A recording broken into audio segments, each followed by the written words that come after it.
Hi, I'm Todd Stock, and you're back in the Green Ridge Guitar shop today.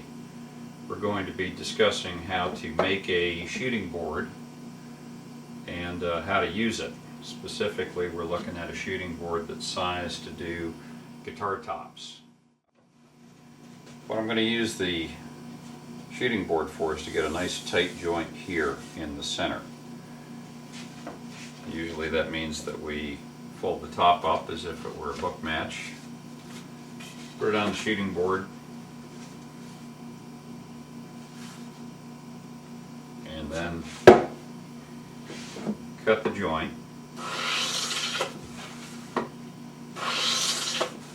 Using a technique that I'll explain in a little bit further detail later on. Once I've shot the joint, I should be able to reassemble the top, hold it up to a bright light, look for any light coming through that joint. If there's any light, the joint's imperfect, we'll have to recut it. But this one, I'm guessing, is probably pretty tight, and it is. To get a nice tight joint though, we're going to need to, first off, build the shooting board itself.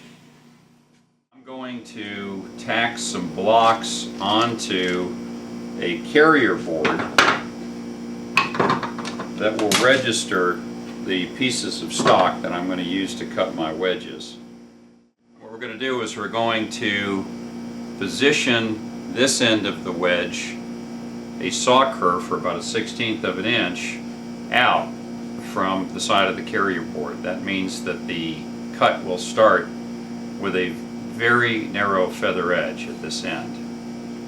We're going to position this end 1 1/16 inch out. That will give us about a 1-inch wedge height at each end.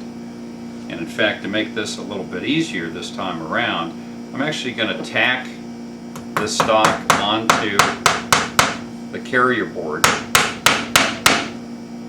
I'm going to go ahead and then tack the registration blocks on. I'll cut one wedge, I'll pop this off, put the other piece of stock on, tack it in place. I should get identical wedges.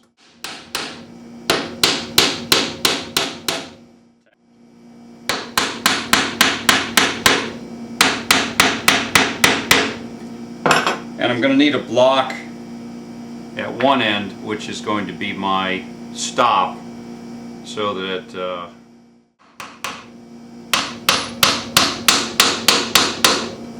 there we go.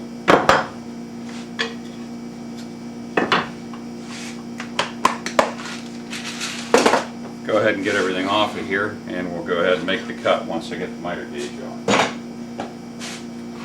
So we'll have to reset the fence for the width of the carrier board.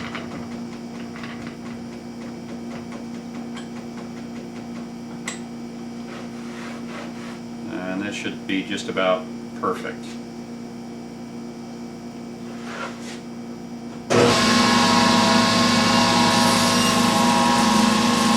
We'll adjust the height of the blade if we haven't done that already.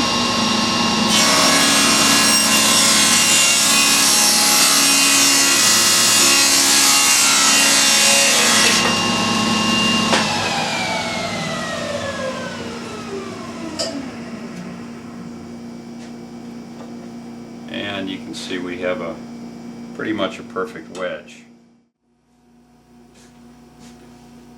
Well, I've cut everything I need to cut for the shooting board. We've got our 2 long wedges that will be positioned on the base. We've got our ramp that will be mounted on the wedges. We've got our fence that we're going to use as a stop at this end, and we've got the cleat that we're going to put under the far end to keep it from moving around on the bench. So let's get going. We'll mark things out. I can give you the measurements as I go. Position these in about 5.5 inches from the end. I'm just going to make a mark at 5.5 inches. Go ahead and mark it with my square. And I'd like this wedge to be positioned 3.5 inches in from the edge. Keep in mind our plane will be over here, and I'm just going to go ahead and use the small square as a marking gauge. That tells me where this edge will sit, also where it ends at this point. Let's go ahead and get some glue on these guys. Doesn't take a lot, but the glue is what's holding this jig together. There's really no good reason that you'd have to use screws or anything other than a little bit of tight bond and a few brads to hold it together. It just doesn't take that much load day in and day out. There we go. Not too concerned about squeeze out. This time around we can clean up after. We're going to position the platform about 1/8 of an inch in from the edge of the wedge. That gives us an area where dust can collect and not interfere with the plane. Make sure that we're sitting flush here so that we don't have the platform surface tilted one way or the other, and then it's just going to be a matter of running a few nails in. So again, a little bit of glue.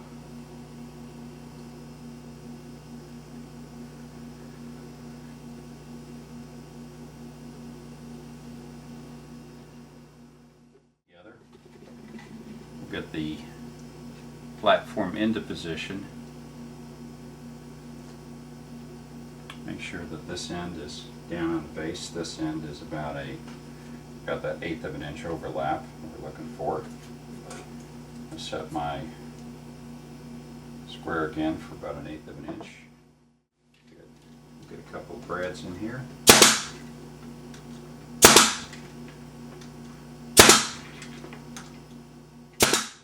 One angle right there. And looks like we have not nailed through to the bench. Pretty good shape. You can see we have a get a little bit of excess glue off here.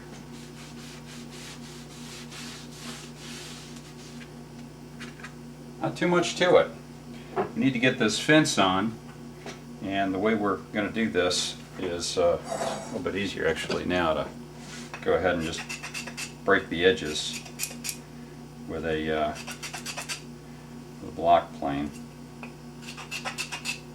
just because those edges can be a little bit sharp.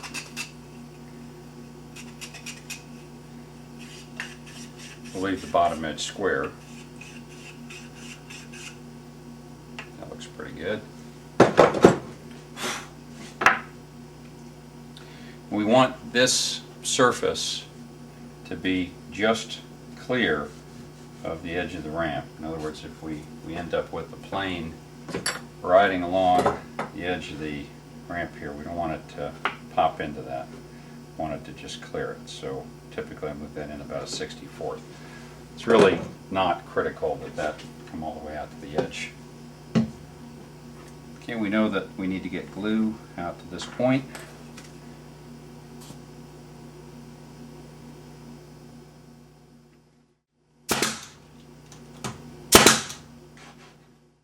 Is to put the stop on at this end. Go ahead and flip it around. A little bit of glue.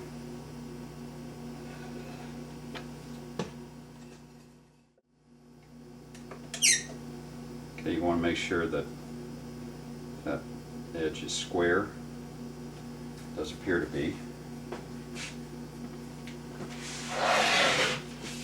And I'll pop a couple of nails in here.